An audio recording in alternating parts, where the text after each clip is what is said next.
Hello बच्चों, चलिए इस प्रश्न को देखते हैं। यंग के द्विक छिद्र प्रयोग में स्लिटेज 0.28 मिलीमीटर दूरी पर है और पर्दा 1.4 मीटर दूर रखा है।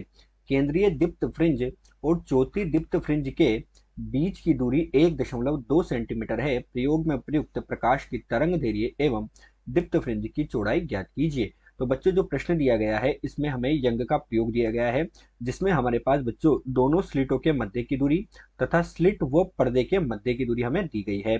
प्रयोग में हमारे पास जो प्रयुक्त प्रकाश की तरंग दैर्ध्य है तथा जो हमारे पास दीप्त फ्रिंज की चौड़ाई है उसका मान हमें यहाँ पर ज्ञात करना है। तो चलिए बच्चों, सर्वप्रथम हम देखते हैं मुख्य अवधारणा। तो इसमें हम क्या देखते हैं कि केंद्रीय फ्रिंज जो होती है केंद्रीय दीप्त फ्रिंज से केंद्रीय दीप्त फ्रिंज से एनवी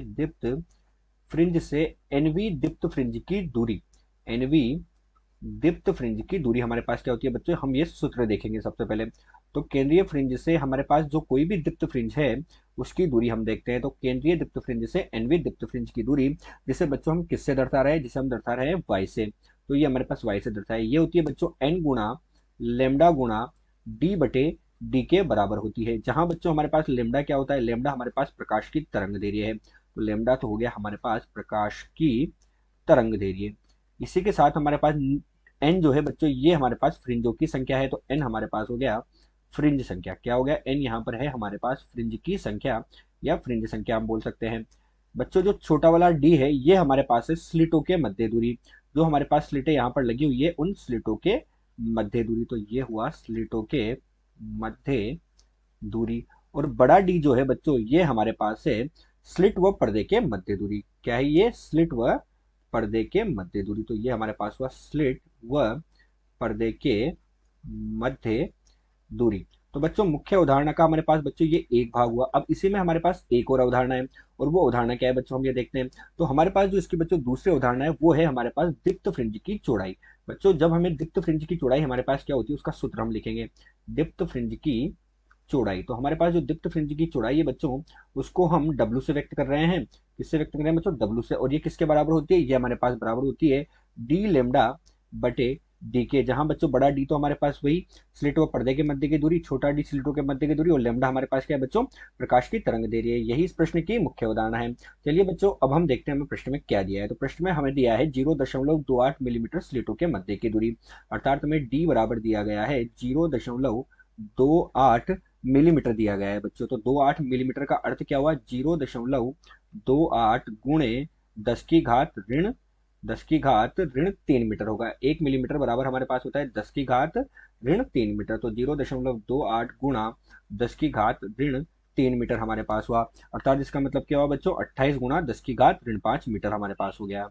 तो ये तो हमें छोटे डी का मान। इसी के साथ बच्चों हमें जो बड़ा डी है उसका मान दिया गया है 1.4 मीटर, अर्थात स्लिट व पर्दे के मध्य की दूरी दी गई है।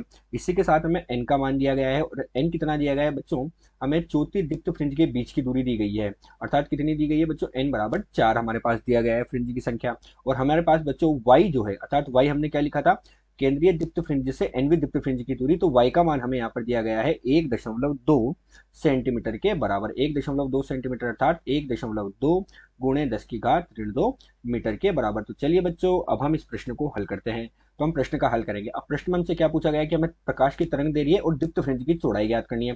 तो बच्चों, प्रकाश की तरंग दैर्ध्य हम कैसे निकालेंगे, हमें y का मान दिया गया है बच्चों, तो उस y के मान में हम रखेंगे और उसका मान हम यहाँ पर ज्ञात करेंगे। तो बच्चों हमारे पास y बराबर 1.2 सेंटीमीटर है, अर्थात n गुणा d गुणा लेमडा बटे डी। ये हमारे पास बच्चों किसका मान था, y का मान। ये किसके बराबर दिया गया है हमें, 1.2 गुणे 10 की घात ऋण 2 मीटर के बराबर। अब यहाँ से बच्चों हम लेमडा का मान निकालेंगे। तो लेमडा का मान हमारे पास कितना आएगा, 1.2 गुणे 10 की घात ऋण 2, और छोटा वाला डी जो है बच्चों इसके गुणा में होगा, वो हमारे पास हो गया 28 गुणे 10 की घात ऋण 5। और बटे में हमारे पास क्या जाएगा बच्चों, बटे में हमारे पास आ जाएगा एन गुणा डी। एन है हमारे पास 4, और डी का मान हमारे पास कितना है बच्चों, 1.4। तो हमारे पास बच्चों प्रकाश की तरंग दैर्ध्य इससे हमें प्राप्त होगी। वो प्राप्त हुई बच्चों हमें 6 गुणे 10 की घात ऋण 7 मीटर के बराबर। 6 गुणे 10 की घात ऋण 7 मीटर। इसको बच्चों हम बदलेंगे एंगस्ट्रोम में, तो 10 की घात ऋण 10 से भाग देंगे या 10 की घात 10 से हम इसको गुणा कर देंगे। तो ये हमारे पास कितना हो जाएगा बच्चों, 6 गुणे 10 की घात 3 एंगस्ट्रोम के बराबर। अर्थात तरंग दैर्ध्य का मान हमें कितना प्राप्त हुआ, 6000